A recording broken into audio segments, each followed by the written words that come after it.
Hello, everyone. Welcome back to English Flow State. I'm Natasha, and today we're going to do something really special together. This is not just a regular lesson. This is a complete speaking workout designed to transform your English pronunciation and intonation. Think of this as going to the gym, but for your English speaking skills.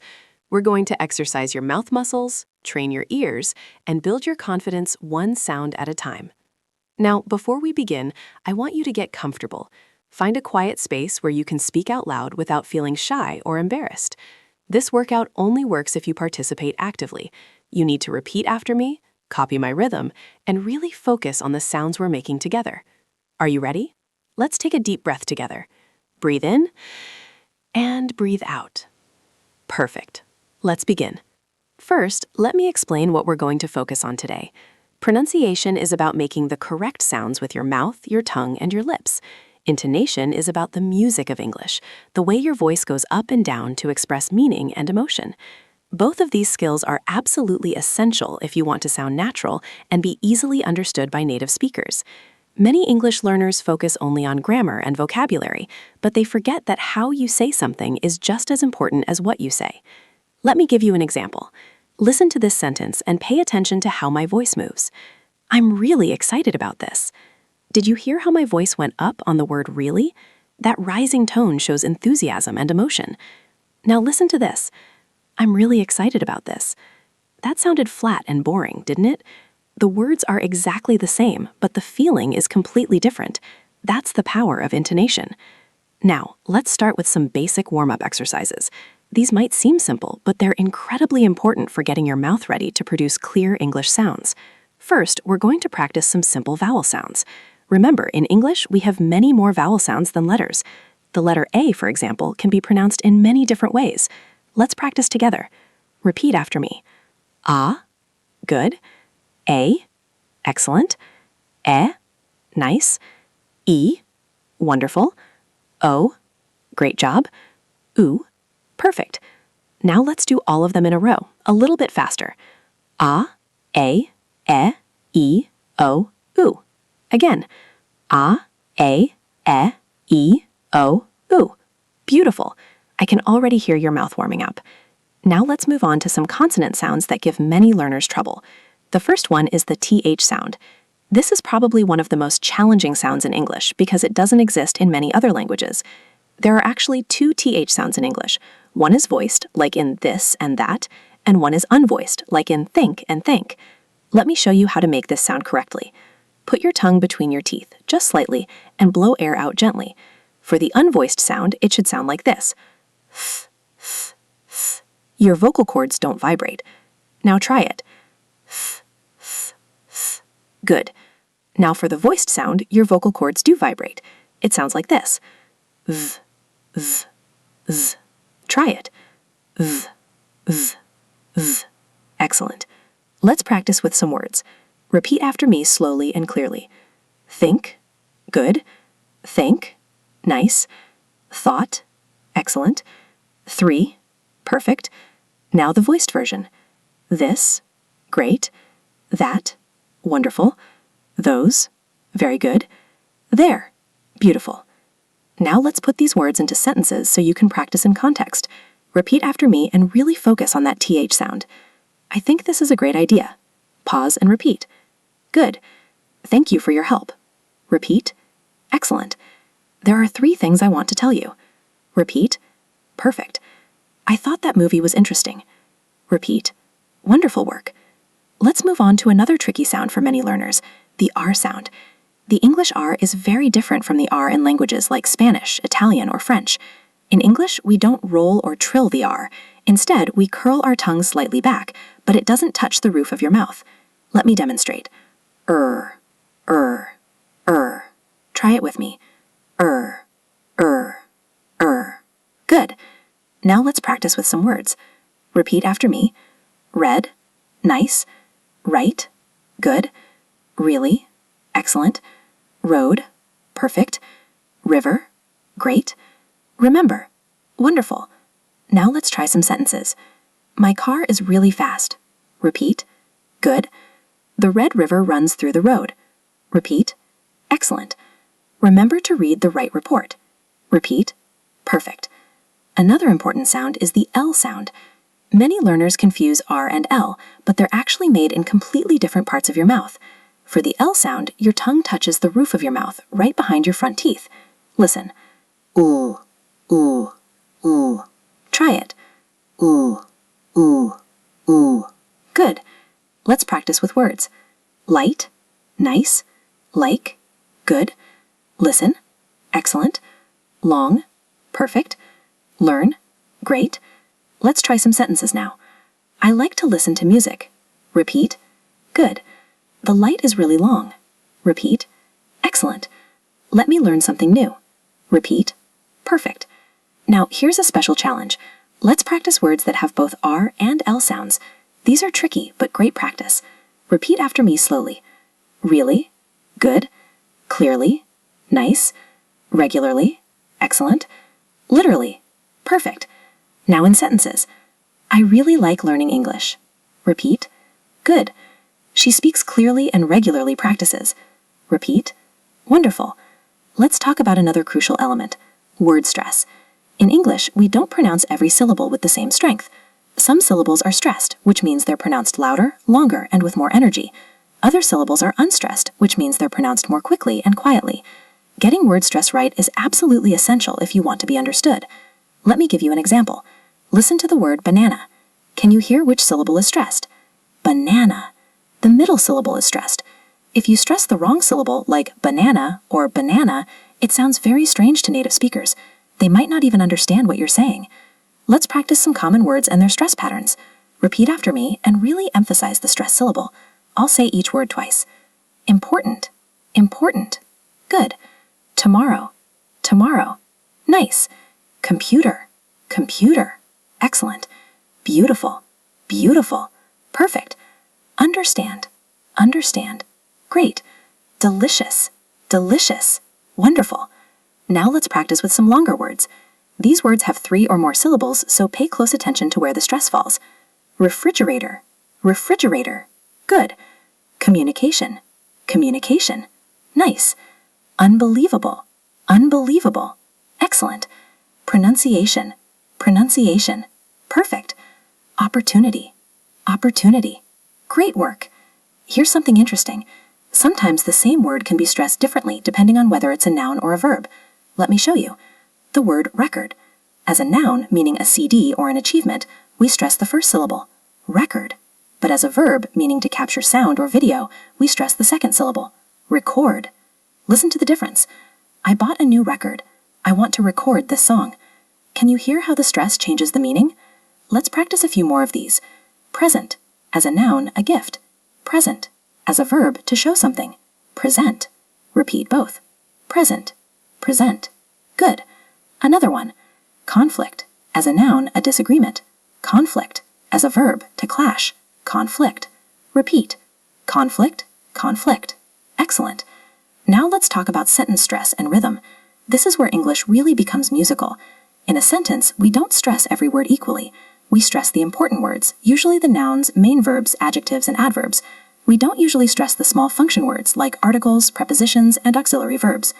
This creates a natural rhythm in English that makes it sound smooth and fluent. Listen to this sentence and pay attention to which words I emphasize. I went to the store to buy some milk.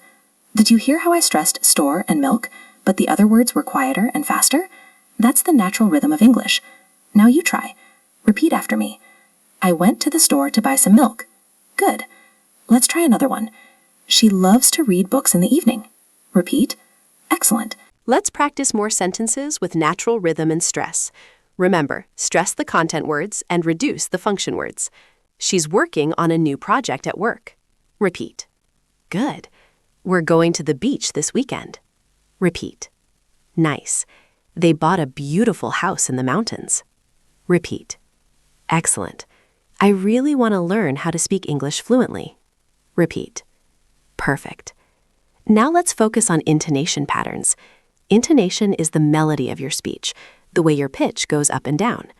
English has several basic intonation patterns, and using the right pattern can completely change the meaning of what you're saying. The 2 most important patterns are rising intonation and falling intonation. We use falling intonation for statements and commands. Your voice starts higher and goes down at the end. Listen. I love learning English. Did you hear how my voice fell at the end? That shows I'm making a statement. I'm certain about what I'm saying. Try it with me. I love learning English. Good. Another one. Please close the door. Repeat. Nice. The weather is beautiful today. Repeat. Excellent. We use rising intonation for yes-no questions. Your voice goes up at the end, like you're asking something. Listen. Do you speak English? Hear how my voice went up? That shows I'm asking a question and I'm waiting for an answer. Try it. Do you speak English? Good. Is this your book? Repeat. Nice. Are you coming to the party? Repeat. Excellent. Can you help me? Perfect. But here's something interesting. We use falling intonation for WH questions, the questions that start with who, what, where, when, why, and how.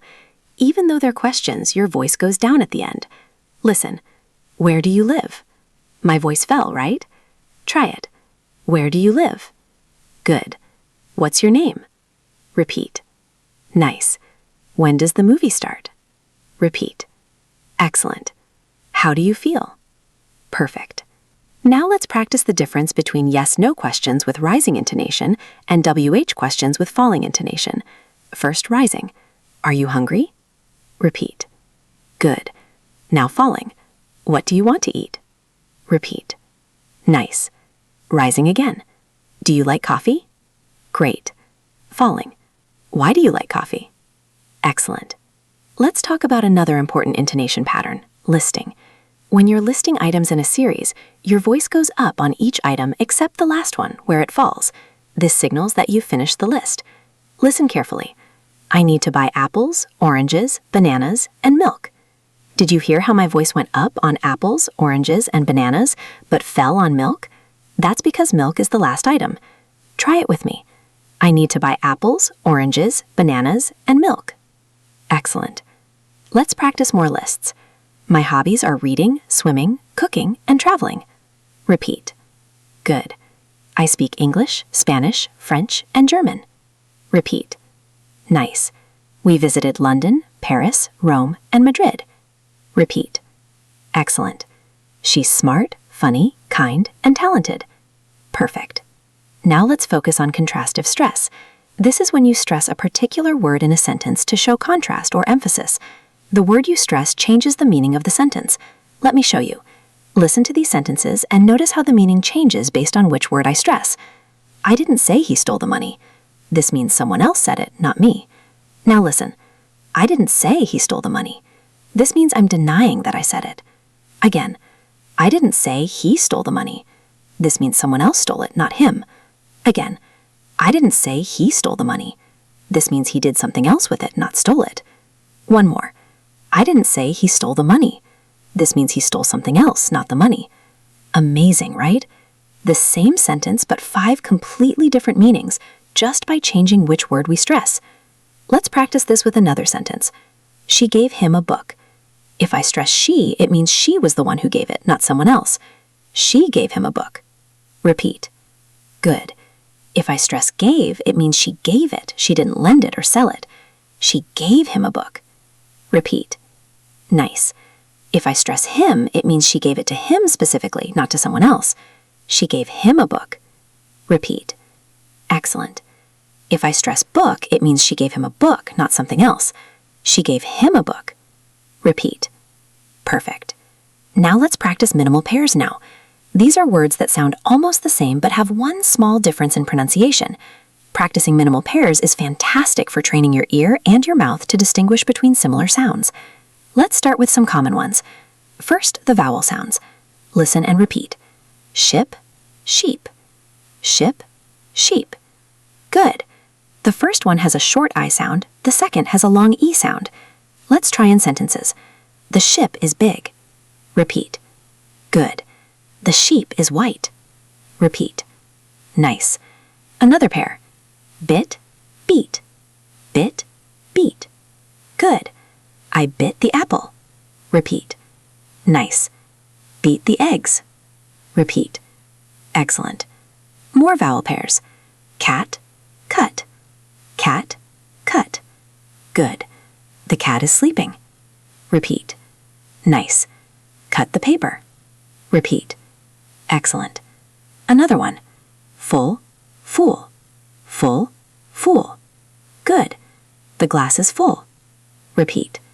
Nice. Don't be a fool. Repeat. Perfect. Now let's practice consonant minimal pairs. Berry, very. Berry, very. Good. The berry is sweet. Repeat. Nice. Very good job. Repeat. Excellent. Fan, van.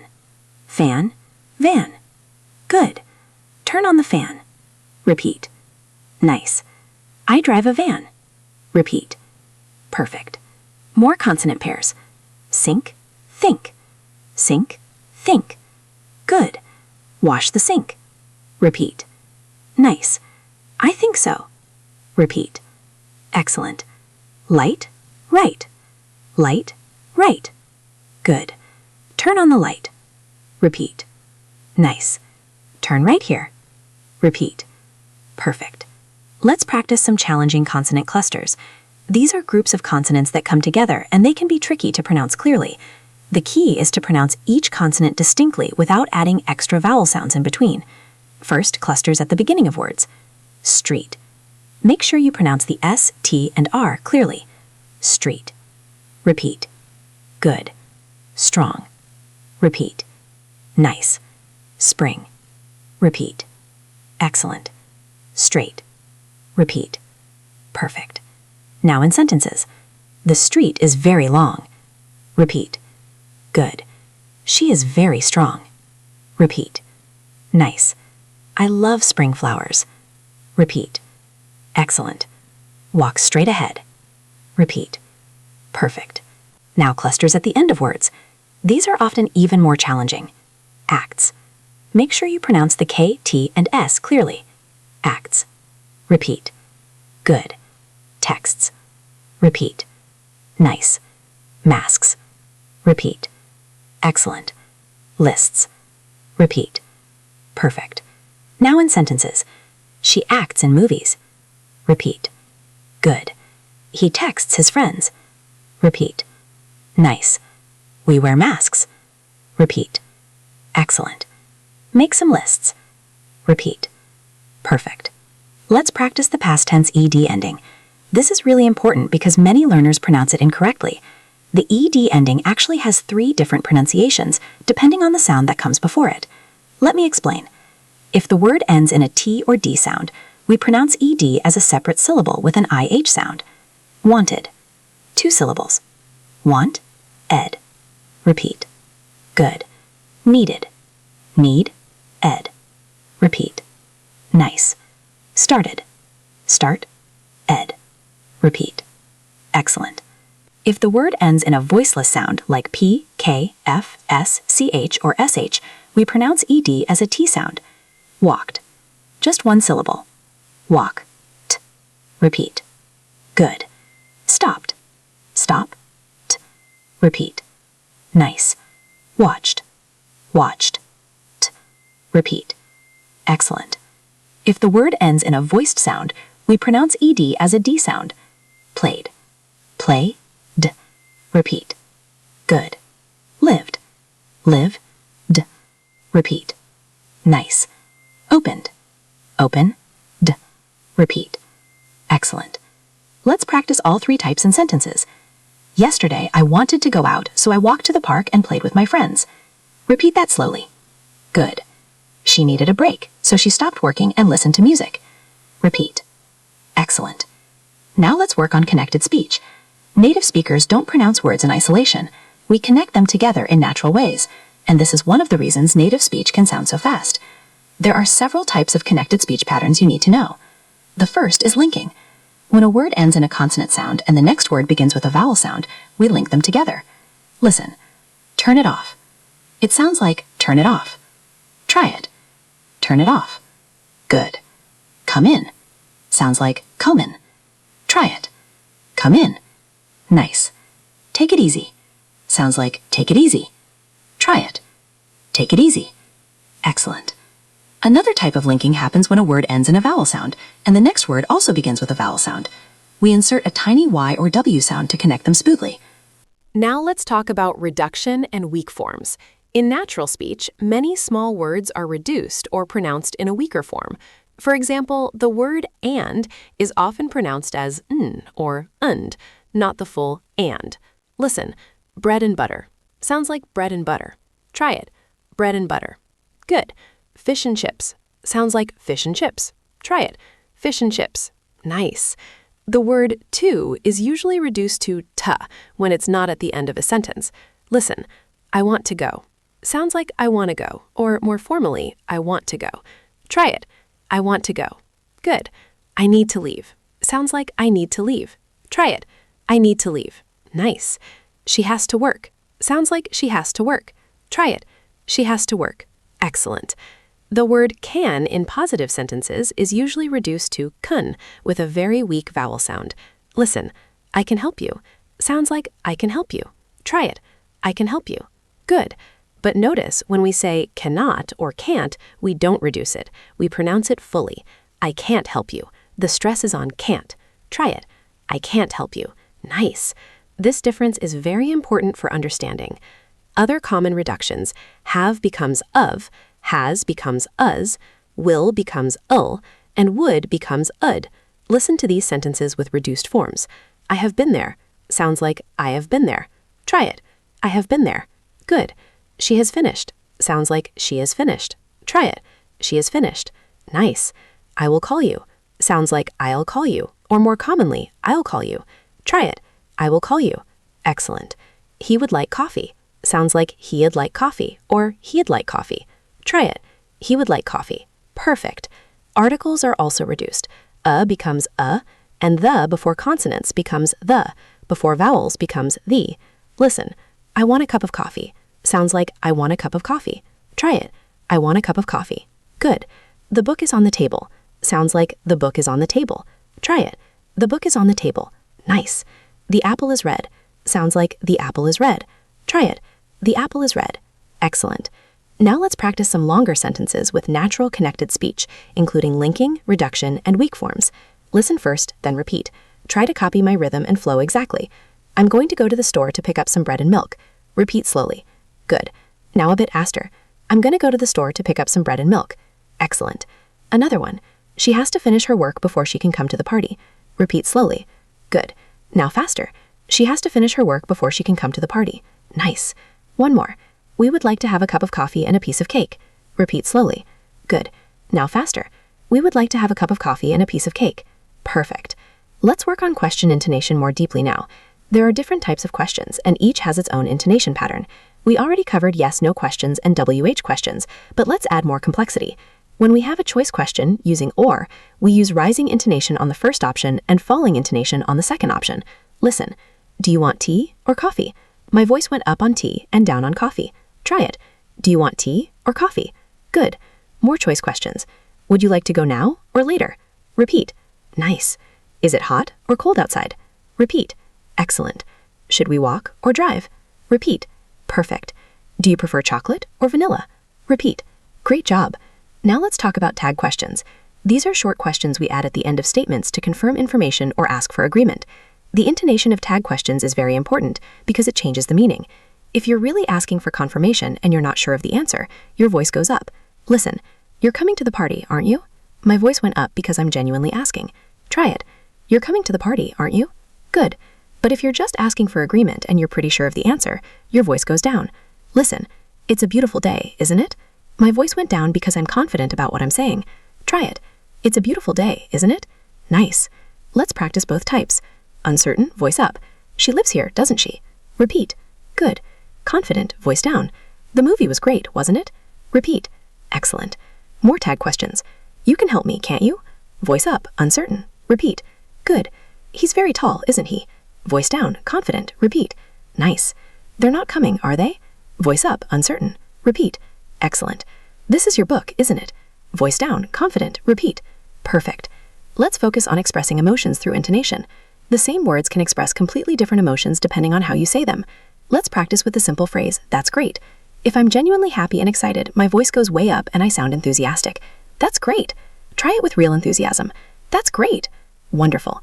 But if I'm being sarcastic or I actually think something is bad, my voice stays flat or goes down and I might drag out the words. That's great. Hear the difference? Try it with sarcasm. That's great. Good. Now try being surprised. That's great. With rising intonation showing surprise. That's great. Nice. Now try being disappointed. That's great. Flat and sad. That's great. Excellent. Let's practice expressing different emotions with other phrases. First, excitement. I can't believe it. Really enthusiastic. Try it. I can't believe it. Good. Now disappointment. I can't believe it. Flat and sad. Try it. I can't believe it. Nice. Now anger. I can't believe it. Sharp and strong. Try it. I can't believe it. Excellent. Another phrase. First, happiness. Thank you so much. Warm and grateful. Try it. Thank you so much. Good. Now sarcasm. Thank you so much. Cold and flat. Try it.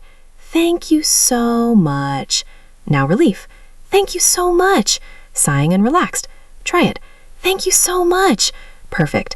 Let's work on emphasis and intensity. Sometimes we want to emphasize how strong a feeling or quality is. We do this by stretching out certain sounds and making our intonation more dramatic. Listen. That movie was good. This is neutral. Now listen. That movie was so good. More emphasis. Now listen. That movie was so good. Maximum emphasis with the stretched vowel. Try all three. That movie was good. That movie was so good. That movie was so good. Excellent. More examples. I'm tired. Neutral. I'm so tired. More emphasis. I'm so tired. Maximum emphasis. Try them. I'm tired. I'm so tired. I'm so tired. Perfect. Now let's practice some challenging tongue twisters. These are fantastic for improving your pronunciation, articulation, and speed. We'll start slowly and then speed up. First one. She sells seashells by the seashore. Very slowly. She sells seashells by the seashore. Good. A bit faster. She sells seashells by the seashore. Nice. Now at normal speed. She sells seashells by the seashore. Excellent. Another one. Peter Piper picked a peck of pickled peppers. Very slowly. Peter Piper picked a peck of pickled peppers. Good. Faster. Peter Piper picked a peck of pickled peppers. Nice. Normal speed. Peter Piper picked a peck of pickled peppers. Perfect. One more. How much wood would a woodchuck chuck if a woodchuck could chuck wood? Very slowly. How much wood would a woodchuck chuck if a woodchuck could chuck wood? Good. Faster. How much wood would a woodchuck chuck if a woodchuck could chuck wood? Nice. Normal speed. How much wood would a woodchuck chuck if a woodchuck could chuck wood? Excellent work. Let's practice some challenging sound twisters that appear in real English words and phrases. Sixth. This has the K, S, and TH sounds together. Sixth. Slowly. Sixth. Repeat. Good. Months. This has M, N, TH, and S. Months. Slowly. Months. Nice. Strengths. This has S, T, R, E, N, G, T, H, and S. Strengths. Very slowly. Strengths. Excellent. These are some of the most challenging words in English. Now in sentences. This is the 6th month of the year. Repeat slowly. Good. I've been studying for 3 months. Repeat. Nice. One of my strengths is speaking English. Repeat. Excellent. Let's practice words with difficult syllable combinations. Particularly. Particularly. Slowly. Particularly. Repeat. Good. Comfortable. Comfortably. Slowly. Comfortable. Repeat. Nice. Vegetable. Vegetably. Slowly. Vegetable. Repeat. It's conceivable that we could find a better solution with more time. Good. There's a possibility that the results might vary depending on conditions. Excellent. It might well be that our initial assumptions were incorrect. Perfect. There's a reasonable chance that this approach will yield positive outcomes. Beautiful. It's quite probable that further research will confirm these findings. Wonderful. It's highly likely that this trend will continue in the coming years. Outstanding. There's little doubt that this represents a significant breakthrough. Excellent. It's virtually certain that technology will transform this industry. Perfect. It's indisputable that consistent practice leads to improvement. Beautiful work. Now, here's something that will really elevate your speaking, learning to use cleft sentences for emphasis. Cleft sentences split information into 2 clauses to emphasize specific elements. Instead of saying, I need your support now, we can say, what I need right now is your support, or it's your support that I need right now. Both versions emphasize different aspects. Listen to more examples. What concerns me most is the lack of communication. It was her dedication that impressed everyone. What we should focus on is finding practical solutions. It's the principle that matters, not the money. Let's practice constructing these emphatic structures. Repeat after me. What distinguishes advanced speakers is their ability to express nuance. Good. It's consistency that determines success, not sporadic, intense effort. Excellent. What I find most fascinating about language learning is the cultural insight it provides. Perfect. It was through persistent practice that I finally achieved fluency. Beautiful. What we need to recognize is that mistakes are essential for progress. Wonderful. These structures might feel a bit formal at first, but they're incredibly effective for making your point clear and emphatic. Let me teach you about something called nominalization. This is when we turn verbs or adjectives into nouns, and it's a hallmark of academic and sophisticated English. Instead of saying, we decided, we say, we made a decision, or we reached a decision. Instead of they failed, we say, they experienced failure, or their failure resulted from. Instead of it's important, we say, the importance of this cannot be overstated. This isn't about being wordy, it's about sounding more formal and analytical when the situation requires it. Listen to how nominalization changes these sentences. Simple. She arrived late and this annoyed everyone. Nominalized, her late arrival caused widespread annoyance. Simple. We analyzed the data and discovered interesting patterns. Nominalized, our analysis of the data revealed interesting patterns. Simple. The economy grew rapidly, which surprised experts. Nominalized, the rapid growth of the economy surprised experts. Hear the difference in sophistication? Let's practice this together. Repeat after me. The implementation of this strategy requires careful consideration. Good. His contribution to the project demonstrated remarkable dedication. Perfect. The development of these skills takes considerable time and effort. Beautiful. Her achievement in such a short time frame was truly impressive. Wonderful. Now I want to address something critical for C1 and C2 speakers, metaphorical language and figurative expressions. Advanced speakers don't just communicate literal meaning, they use metaphors to make their language more vivid and engaging. We talk about navigating challenges, building bridges, breaking barriers, opening doors, planting seeds, weathering storms, reaching milestones, crossing thresholds. These metaphors make abstract ideas concrete and memorable. Listen to how metaphorical language enriches communication. Without metaphor, learning a language is difficult but rewarding. With metaphor, learning language is a journey filled with obstacles, but each breakthrough opens new doors to understanding and connection. Without metaphor, she worked hard to improve. With metaphor, she climbed steadily towards fluency, never letting setbacks push her back down the mountain. See how metaphors create images in the listener's mind? Let's practice using metaphorical language. She's navigating the complexities of advanced grammar with increasing confidence. Good. This course will help you build bridges between intermediate confidence and advanced fluency. Perfect. Every conversation is an opportunity to break through barriers and expand your comfort zone. Beautiful. Consistent study plants seeds that blossom into genuine mastery over time. Wonderful. Here's an advanced technique that many learners neglect, using evaluative language to show critical thinking. This means expressing your judgment or assessment of something rather than just describing it. Instead of saying, the study showed that people learn better with practice, you might say, the study convincingly demonstrated that regular practice significantly enhances learning outcomes. The second version includes evaluation. Convincingly and significantly show you're assessing the strength of the evidence and the importance of the finding. Let me give you powerful evaluative adjectives and adverbs that will make your English more sophisticated. Compelling evidence, persuasive argument, dubious claim, questionable methodology, robust findings, tentative conclusions, striking results, remarkable achievement, significant implications, profound impact, marginal improvement, substantial progress, negligible difference, considerable effort. Each word carries an evaluation, not just description. Let's practice using evaluative language. The research presents compelling evidence for the effectiveness of this approach. Good. While her argument is persuasive, some aspects remain questionable. Perfect. The study's robust findings have profound implications for educational practice. Beautiful. Despite considerable effort, the improvement was relatively marginal. Wonderful. Now I want to address something that truly separates advanced speakers, the ability to concede points while maintaining your argument. This is crucial for sophisticated discussion and debate. We use phrases like, while I acknowledge that, despite the fact that, granted there is some truth to, I concede that, admittedly, it must be said that, to be fair. These phrases show you're thinking critically and considering multiple perspectives before reaching conclusions. Listen to how this works in practice. While I acknowledge that technology has drawbacks, I maintain that its benefits far outweigh its disadvantages. Despite the fact that this method takes longer, the results are demonstrably more reliable. Granted, there is some truth to the criticism, nevertheless, the overall approach remains sound.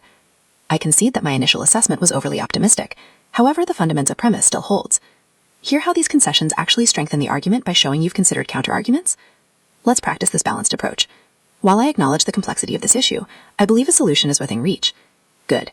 Despite the fact that challenges remain, significant progress has been made. Perfect. Granted, perfection is unattainable. Nevertheless, we should strive for excellence. Admittedly, my experience in this area is limited. However, the data speaks for itself. To be fair, both approaches have merit, but one is clearly more efficient. It's conceivable that we could find a better solution with more time. Good. There's a possibility that the results might vary depending on conditions. Excellent. It might well be that our initial assumptions were incorrect. Perfect. There's a reasonable chance that this approach will yield positive outcomes. Beautiful. It's quite probable that further research will confirm these findings. Wonderful. It's highly likely that this trend will continue in the coming years. Outstanding. There's little doubt that this represents a significant breakthrough.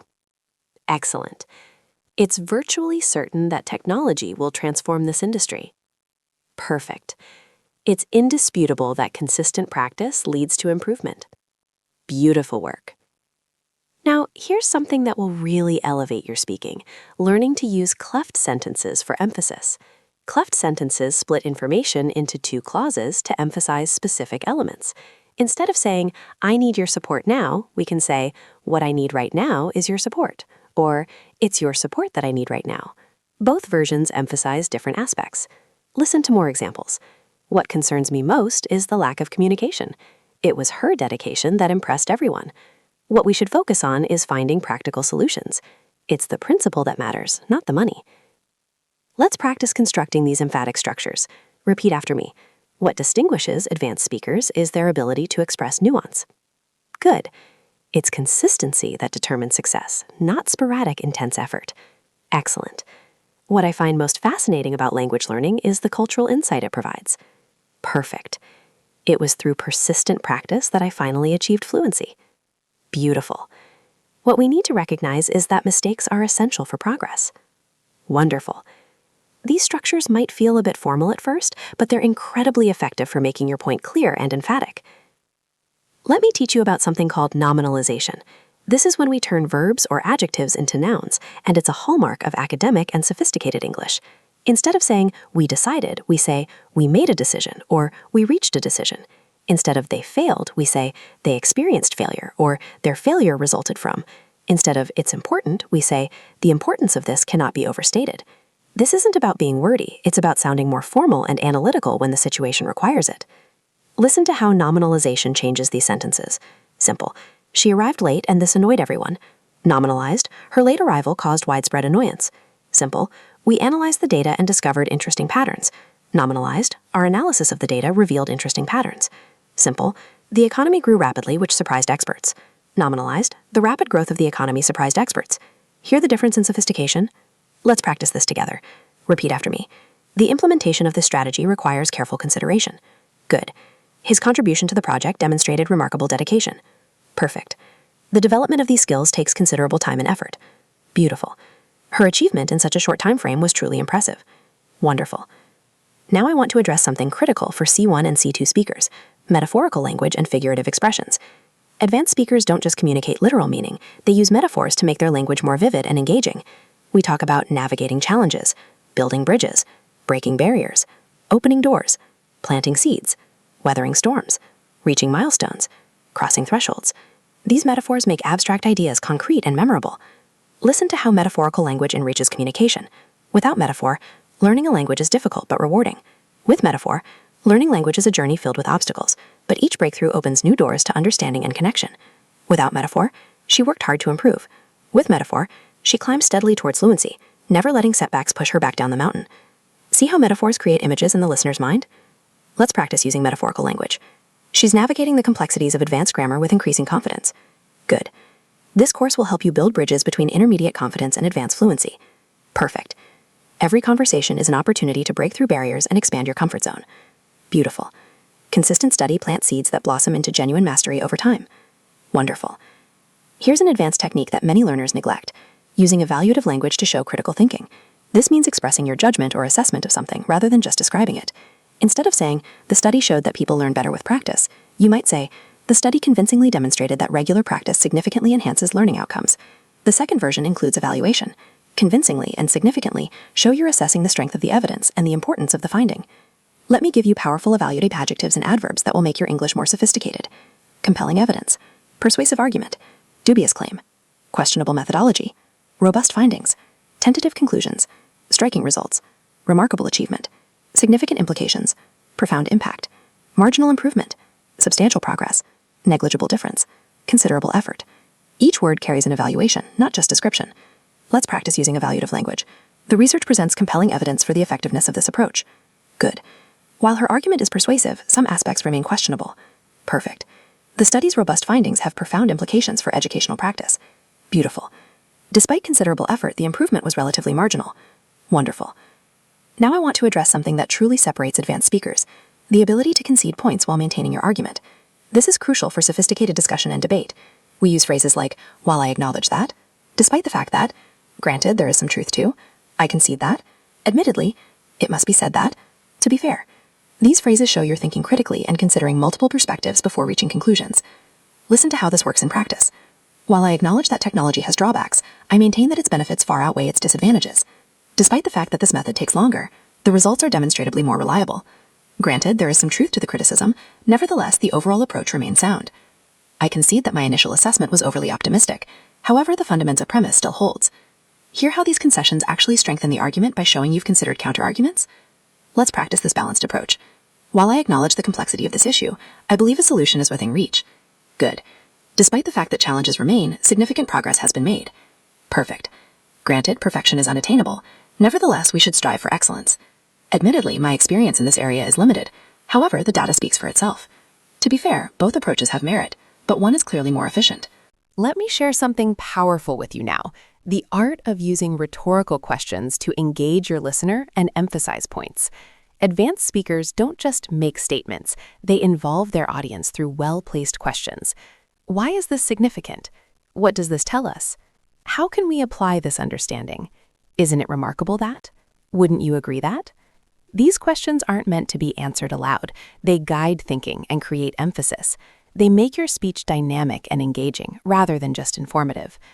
Listen to how rhetorical questions transform a monologue. Without them, language learning requires dedication. It's a long process. Success comes from consistent effort. With them, what does successful language learning really require? Is it talent? Intelligence? No. What truly matters is dedication. And how long does this take? Longer than most people expect. But here's the key question. What separates those who succeed from those who give up? Isn't it simply consistent effort, day after day? See how much more engaging and persuasive that becomes? Let's practice using rhetorical questions effectively. Repeat after me. What distinguishes truly fluent speakers from the rest? Isn't it their willingness to make mistakes and learn from them? Good. How do we bridge the gap between knowing grammar rules and actually speaking fluently? Don't we need to shift from studying about English to practicing in English? Excellent. Why do so many learners plateau at intermediate levels? Couldn't it be that they stop challenging themselves with authentic, complex material? Perfect. Feel how these questions create momentum and engagement? Now I want to teach you about something called fronting or topicalization. This is when we move important information to the front of the sentence for emphasis or to create better flow between ideas.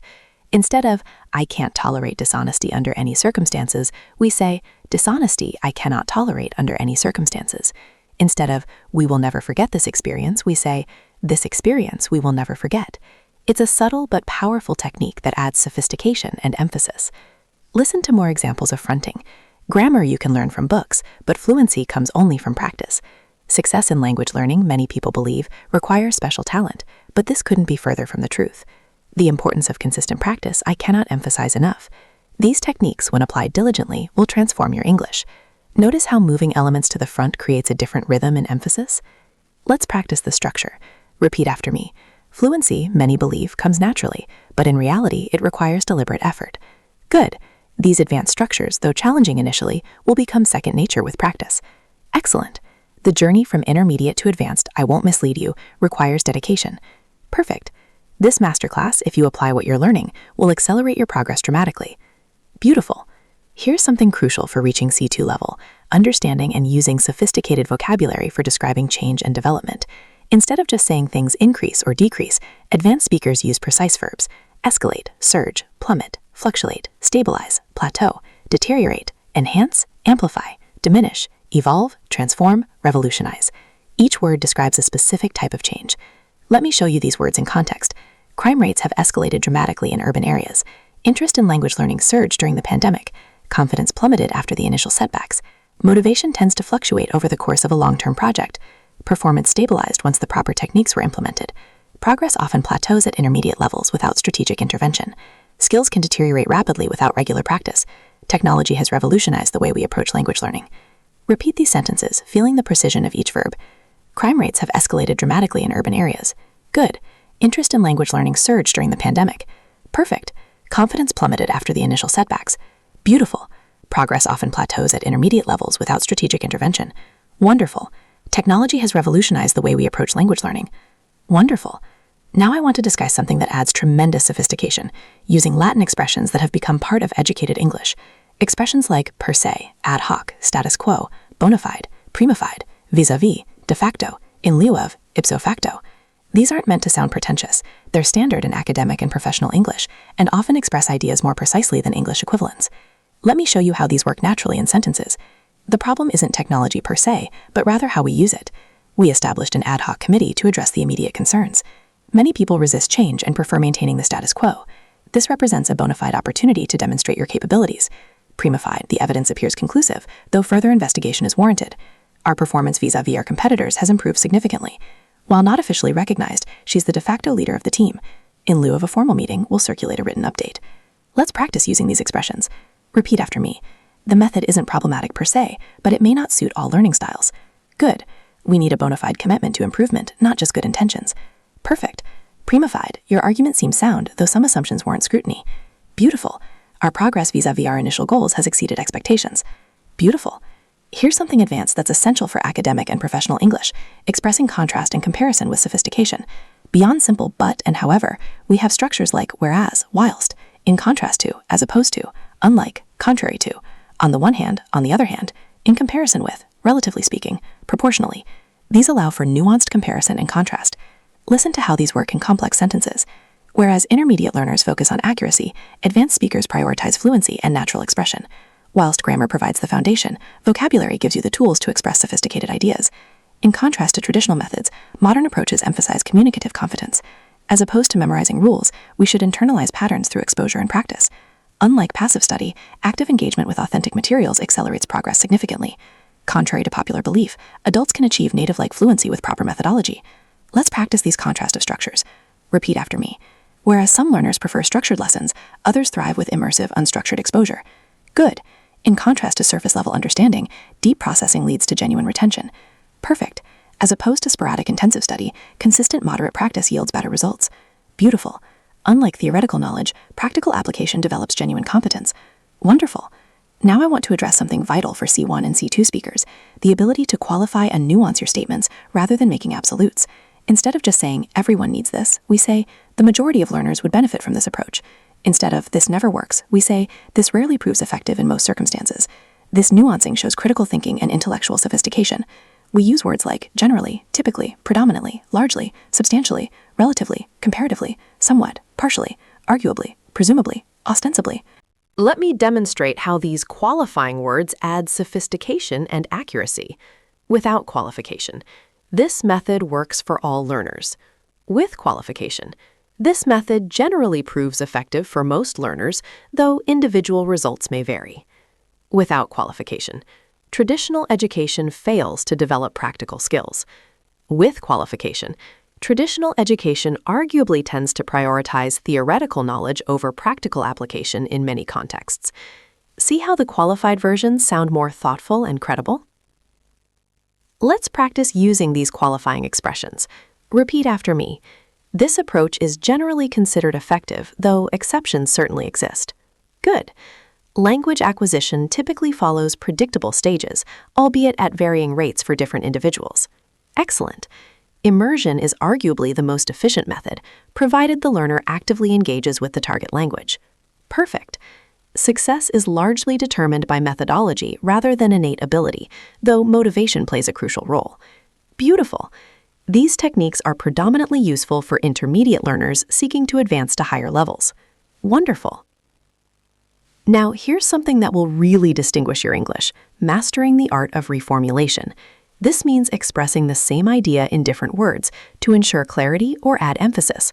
Advanced speakers use phrases like "in other words," to put it another way. What I mean to say is, that is to say, to rephrase that, put simply, essentially, basically, fundamentally. These signals tell your listener that you're about to clarify or restate something important. Listen to how reformulation works in practice. Language learning requires consistent exposure to authentic materials. In other words, you need regular contact with real English, not just textbook exercises. Fluency emerges from unconscious competence. To put it another way, you know you're fluent when you stop thinking about the language and just use it naturally. Advanced speakers have internalized patterns through extensive input. That is to say, they've absorbed so much English that correct usage has become automatic. See how reformulation reinforces understanding? Let's practice these reformulation techniques. Repeat after me. Effective learning requires active engagement with the material. In other words, passive observation isn't sufficient for genuine progress. Good. Mastery develops incrementally through accumulated experience. To put it another way, there are no shortcuts to genuine fluency. Perfect. Confidence stems from competence, which comes from practice. Put simply, the more you practice, the more confident you become. Beautiful. Language is fundamentally a tool for communication, not merely an academic subject. Essentially, we should focus on using English, not just studying about it. Beautiful. Here's an advanced technique that adds tremendous sophistication, using abstract nouns to discuss concepts and processes. Words like acquisition, proficiency, competence, mastery, optimization, implementation, integration, facilitation, enhancement, consolidation, manifestation, realization. These allow you to discuss processes and concepts at a meta level, which is essential for academic and professional discourse. Listen to these abstract nouns in sophisticated sentences. Language acquisition differs fundamentally from conscious language learning. Proficiency in English requires both linguistic competence and cultural understanding. The optimization of learning strategies can dramatically accelerate progress. Successful implementation of these techniques depends on consistent application. The integration of multiple skills, reading, writing, listening, speaking, creates synergistic improvements. Technology facilitates the enhancement of traditional learning methods. Consolidation of knowledge occurs during periods of rest, not just during active study. Let's practice using abstract nouns fluently. The acquisition of advanced vocabulary requires exposure to sophisticated texts and contexts. Good. True proficiency manifests not just in accuracy, but in the ability to express nuanced ideas. Excellent. The optimization of your study routine should reflect your individual learning style and objectives. Beautiful. The gradual integration of advanced structures into your active vocabulary marks genuine progress. Wonderful. Now I want to teach you about something called discourse markers for structuring complex arguments. These are phrases that help you build multi-layered arguments with premises, evidence, counterarguments, and conclusions. Phrases like the fundamental premises. This rests on the assumption that the underlying principle here is. To substantiate this claim, empirical evidence suggests. This stands in direct contradiction to. A more nuanced view would be, taking all factors into account, the crux of the matter is. Listen to how these markers create a sophisticated argument structure. The fundamental premise of communicative language learning teaching is that language exists primarily for communication, not as an abstract system to be studied. This rests on the assumption that practical competence matters more than theoretical knowledge. The underlying principle here is that form follows function. To substantiate this claim, we can look at research comparing traditional and communicative approaches. Empirical evidence suggests that students in communicative environments develop greater fluency. However, this stands in direct contradiction to the belief that mastery of grammar rules must precede actual communication. A more nuanced view would be that both approaches have merit in different contexts. Taking all factors into account, the crux of the matter is finding the right balance for individual learners. Let's practice using these sophisticated discourse markers. The fundamental premise of this approach is that consistent practice trumps sporadic intensive study. Good. This rests on the assumption that language learning mirrors natural acquisition processes. To substantiate this claim, consider the success rates of immersive versus traditional methods. A more nuanced view would acknowledge that different learners benefit from different approaches. Beautiful. The crux of the matter is developing both accuracy and fluency simultaneously. Wonderful. Here's something that will really elevate your speaking, using sophisticated time expressions that go beyond simple past, present, and future. Expressions like prior to, subsequent to, in the interim, in the meantime, henceforth, hitherto, hitherto, in due course, in the foreseeable future, for the time being, as of late, in recent times, in retrospect, with the benefit of hindsight. These expressions add precision and sophistication to how you discuss time and sequence. Let me show these in context. Prior to beginning advanced study, ensure your intermediate foundation is solid. Subsequent to completing this masterclass, you should practice these techniques daily. The results won't be immediate. In the interim, focus on consistent application rather than rapid progress. For the time being, prioritize understanding over perfect production. In retrospect, the challenging periods were when the most significant learning occurred. Wonderful! Now let's talk about something crucial for professional and academic contexts: expressing obligations, recommendations, and suggestions with appropriate levels of strength. We have a spectrum from gentle suggestions to strong obligations. You might consider, it could be beneficial to, I would recommend, it's advisable to, you should, you ought to, it's imperative that, it's essential that, you must, it's mandatory that. Each expression carries a different level of force. Listen to how these work in context. You might consider incorporating more reading into your daily routine. It could be beneficial to focus on one skill area at a time rather than trying to improve everything simultaneously. I would strongly recommend practicing with native speakers whenever possible. It's advisable to review material at spaced intervals for better retention. You should dedicate at least 30 minutes daily to active English use. It's imperative that you expose yourself to authentic materials rather than only studying English textbook English. It's essential that learners embrace mistakes as necessary steps towards fluency. You might consider keeping a journal in English to practice written expression. Good. It could be beneficial to analyze how native speakers structure their arguments and narratives. Excellent. I would strongly recommend setting specific, measurable goals for your language development. Perfect. It's advisable to seek feedback from proficient speakers rather than only self-assessing. Beautiful. It's imperative that you move beyond your comfort zone and tackle challenging materials. Wonderful. It's essential that learners develop strategies for learning from context rather than always relying on dictionaries. Outstanding. Now I want to share something that truly characterizes C2 level speakers: the ability to use language playfully and creatively. This includes understanding and using wordplay, double meanings, irony, understatement, and sophisticated humor. For instance, saying "that went well" with a certain tone when something actually went terribly is ironic understatement. Or using alliteration for emphasis, particularly pertinent point, or fundamentally flawed framework. These techniques show mastery because they demonstrate you can manipulate language beyond literal meaning. Listen to some examples of sophisticated language play. His expertise in the subject was immediately apparent. Notice how the quotation marks around expertise suggest irony. He actually wasn't an expert at all. The presentation was interesting. The pause before interesting signals that it wasn't interesting in a good way. She has a rather unique approach to time management. Here, rather unique is understatement, suggesting her time management is actually quite poor. The suggestion was met with what one might diplomatically call mixed reviews. This is a euphemistic way of saying people strongly disagreed. Advanced speakers also use what's called hedging through litoses, expressing something by negating its opposite. Instead of "that's good," we say "that's not bad at all." Instead of "I'm certain," we say "I'm not entirely unconvinced." Instead of "that's impressive," we say "that's not without merit." This creates a more tentative, thoughtful tone that's characteristic of sophisticated English. Let me give you more examples. Your progress is not insignificant. The task is not without its challenges. His contribution was not entirely unhelpful. The results are not wholly unexpected. Let's practice this sophisticated negation technique. Repeat after me. Your improvement is not inconsiderable, given the time frame involved. Good. The approach is not without its advantages, though alternatives certainly exist. Excellent. Her argument is not entirely unconvincing, despite some logical gaps. Perfect. The evidence is not wholly inadequate, but additional data would strengthen the case. Beautiful. Here's something that will really showcase your command of English, using extended metaphors and analogies to explain complex ideas. This is a hallmark of advanced communication. Listen to how I might explain language learning through an extended metaphor. Think of language learning as building a house. Your grammar is the foundation, essential but invisible once the house is complete. Your vocabulary forms the walls and rooms, the structure that makes the house functional. Your pronunciation is the exterior, what people notice first. But fluency is learning to move through that house naturally, knowing instinctively where everything is, never having to think about which door leads where. And cultural understanding?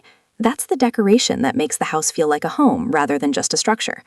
Extended analogies like this demonstrate several advanced skills simultaneously: abstract thinking, creative language use, sustained coherent imagery, and the ability to make complex ideas accessible. Let me give you another example. Advancing from intermediate to advanced English is like transitioning from playing scales on an instrument to performing music.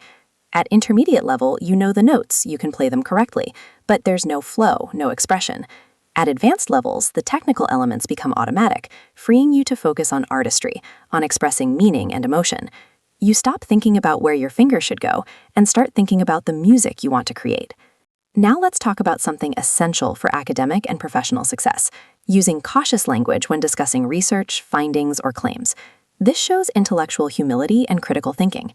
We use expressions like the data suggests, findings indicate, appears to, seems to, tends to, may potentially, could conceivably, might reasonably, research indicates, evidence points toward, preliminary results suggest. See how the cautious version sounds more credible and thoughtful? Let's practice using cautious academic language. Repeat after me. The data suggests a correlation between extensive reading and vocabulary acquisition, though causation hasn't been definitively established. Excellent.